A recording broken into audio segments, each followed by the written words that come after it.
So sometimes people will ask the question, well, what does a realistic budget look like? This is Josiah Aston, financial coach with Financial Hope Services, and I want to tell you what a realistic budget looks like. A realistic budget is going to be a budget that is realistic for your goals and your interest and what you care about. Okay? A lot of times we are spending money on things that we don't care about. We don't realize it until we actually start to look at it and track it. But every client that I've worked with, I can think of very few exceptions where when they look at what they're spending, they start tracking their expenses and they look at what they've spent in a month, they, without fail, they're like, what in the world? I had no idea I was spending this much. I've had 2 clients recently that were spending over $3,000 in food and had no idea.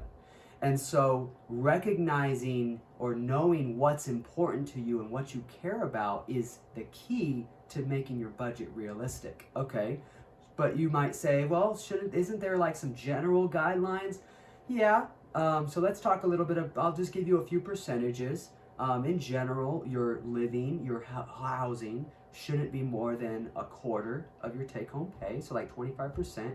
That is really hard in today's times, and so a lot of times I've seen it very, very commonly, people have 40%, 50% of their income is going towards their housing.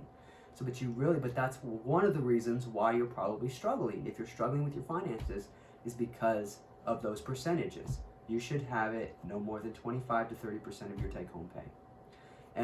When it comes to your food expenses, should be no more than 5 to 10% of your take-home pay.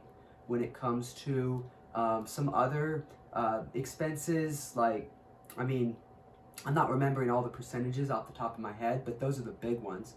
But you should be, when it comes to, okay, well, how much should I be saving?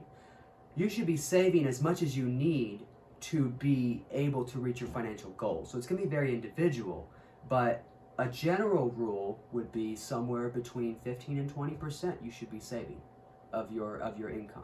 And whether that's towards your emergency fund or towards investments or towards maybe a short-term expense like a car you need to buy in a year or two, whatever the case may be, you need to make sure that you are that you're saving on a regular basis. And so that needs to be part of your budget. If you have no extra money and you can't save, that's an indication you need to fix some stuff. You need to try to figure out.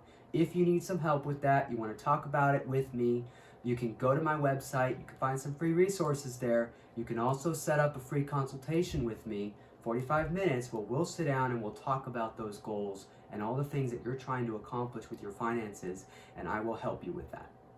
So go to the website, and hopefully we'll see you soon.